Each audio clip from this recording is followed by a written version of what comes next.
Do you see Republicans, though, the more, and maybe even sort of moderate centrists who just want, to be able to buy eggs and have their kids get jobs? Does the chaos right now that's surrounding Donald Trump give Trump more runway or less? I think the disaster that Joe Biden gives Donald Trump a lot of runway. And I think things that he did coming in saying, we're going to get people back to work. We're not going to let federal workers work from home anymore. We're going to fix our border. We're going to tackle energy independence.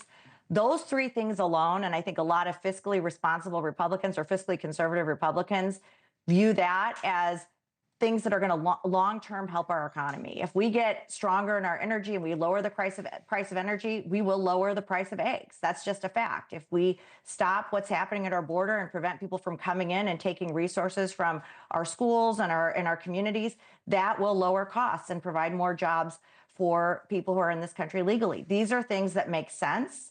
And I think there is a little bit of a runway for Trump to fix those things, but I don't want to get distracted by the news that he's making faster than we can report it. There are going to have to be results, and I think there will be, but especially before this midterm in 2026, we only have a one-seat majority in the House, essentially. And if we lose the House, all of this will stop. A lot to unpack there. I want to play for you now this from Donald Trump talking to the Japanese Prime Minister about Elon Musk. In the end, trillions of dollars being absolutely wasted, and perhaps illegally. I would say certainly in many cases illegally, but perhaps illegally overall. And I'm very proud of the job that this group of young people, generally young people, but very smart people, they're doing. Is there something going on, Mark Halperin made this point earlier, that the more Democrats focus on Elon Musk and hate Elon Musk, the more MAGA loves him?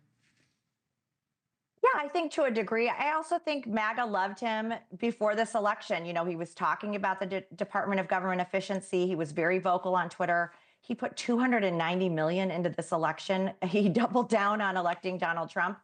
But I think most Americans look at Washington and see waste. They see bureaucracy. They don't see Washington have to cut their budgets and fix their household like we're having to do when we change our budget to afford the price of eggs. So yeah, no, when that's fair, right? And I think Washington way overestimates how much the rest of America trusts Washington and believes in all of these programs, right?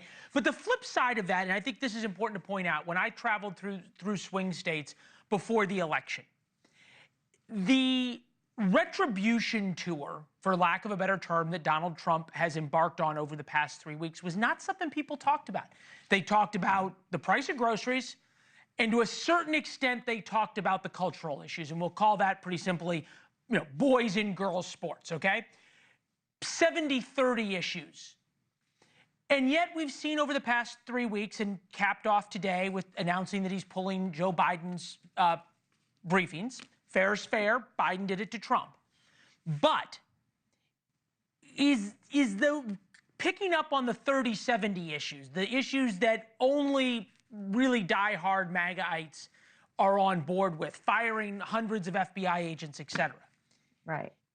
Doesn't that sort of eat into this honeymoon and this amount of trust that you're talking about that the country has for him?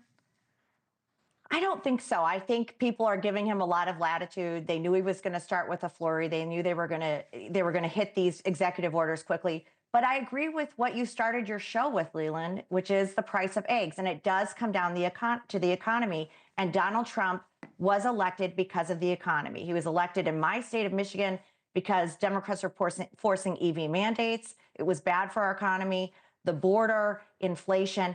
Those are going to be the issues, those pocketbook issues that we have to keep focused on. Yeah. And you don't want to distract from the things you're doing to make life better for the American people. But results are going to be what matters. And you don't want so much news coming out that you're overshadowing real results. Well, I want to thank you for being with us this Friday and somehow making it through the segment without any egg jokes. So that was a success, Ronna. It's great to see you. We appreciate it. We'll have you back.